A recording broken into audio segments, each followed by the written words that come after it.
Assalamualaikum warahmatullahi wabarakatuh. Perkenalkan, nama saya Najwa Nazira. Saya dari kelas PGMI 3. Salam kemanusiaan. Nah, sebelum itu, izinkan saya mengajak kita semua untuk mendiskusikan materi kepalang merahan tentang gerakan palang merah dan bulan sabit merah internasional. Nah, langsung saja di sini saya akan menjelaskan mengenai sejarah gerakan palang merah. Nah, gerakan palang merah ini berawal dari pengalaman Henry Dunant, seorang pengusaha asal Swiss yang menyaksikan langsung penderitaan korban pertempuran di Solferino pada tahun 1859. Nah, pertarungan ini terjadi antara Prancis dan Australia di Italia Utara. Nah, Henry Dunant pada saat itu sangat terguncang melihat ribuan tentara yang terluka dan dibiarkan tanpa perawatan yang memadai. Hal ini mendorongnya untuk menulis sebuah buku yang berjudul Kenangan dari Solferino. Nah, pada bulan November tahun 1862, di mana dia mengusulkan untuk membentuk sebuah organisasi internasional yang dapat membantu merawat korban tersebut. Nah, organisasi itulah yang bernama Palang Merah. Nah, selanjutnya ada pendirian ICRC dan Konvensi Jenewa. Nah, pada usul Henry Dunant tersebut menghasilkan pendirian Komite Internasional Palang Merah atau ICRC di Jenewa, Swiss pada tahun 1863. Setahun kemudian, Konvensi Jenewa pertama disetujui yang merupakan perjanjian internasional pertama untuk memastikan perlindungan bagi para tentara yang terluka dalam pertempuran yang disebut dengan Komite Tetap Internasional untuk Pertolongan Prajurit yang Terluka. Nah, pada hasil konferensi tersebut telah disepakati satu konvensi, yaitu digantinya Komite Tetap Internasional untuk Pertolongan Prajurit yang Terluka dengan Komite Internasional Palang Merah atau yang disingkat dengan ICRC, International Committee of the Red. Nah, selanjutnya ada lambang palang merah. Nah, lambang palang merah ini diciptakan pada tahun 1864 berdasarkan Konvensi Jenewa pertama. Nah, lambang ini dipilih untuk menghormati Swiss, negara asal pendiri palang merah, dan merupakan pembalikan bendera warna Swiss, yaitu salib putih di atas selatan merah.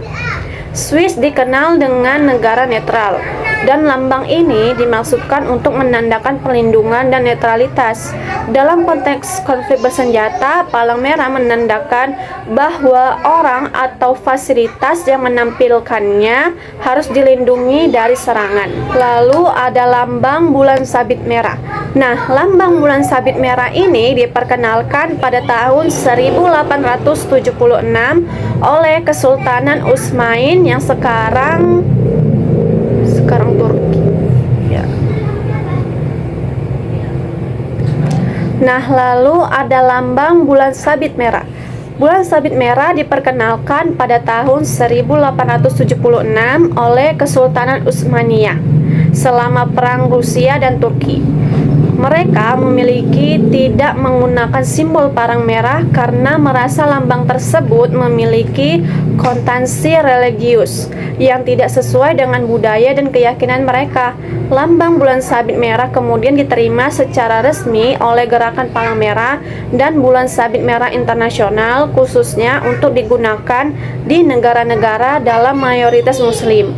Seperti palang merah, bulan sabit merah juga melambangkan perlindungan, netralitas, dan kemanusiaan. Kemudian ada fungsi dan penyalahgunaan lambang. Nah, fungsi lambang itu ada dua. Yang pertama, sebagai tanda pengenal yang berlaku di waktu damai.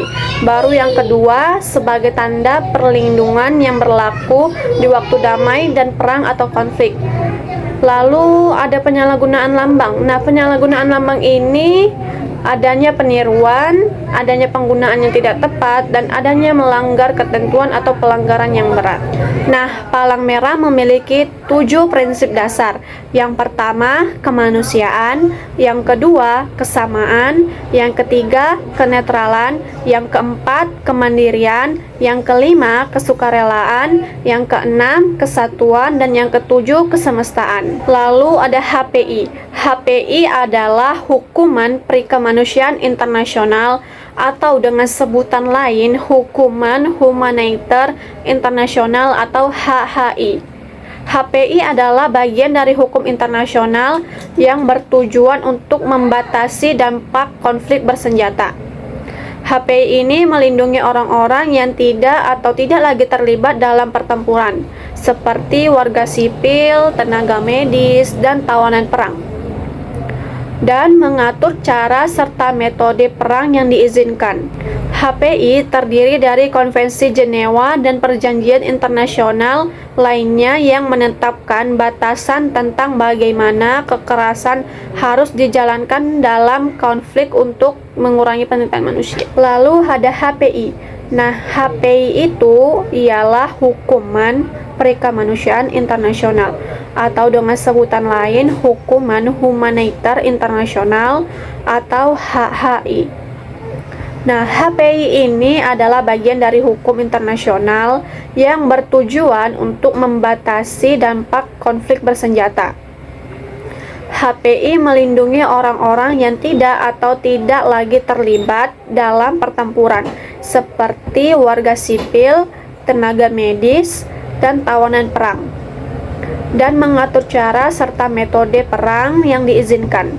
HPI terdiri dari Konvensi Jenewa dan perjanjian internasional lainnya yang menetapkan batasan tentang bagaimana kekerasan harus dijalankan selama konflik untuk mengurangi penderitaan. Segitu dulu yang bisa saya jelaskan pada materi kali ini.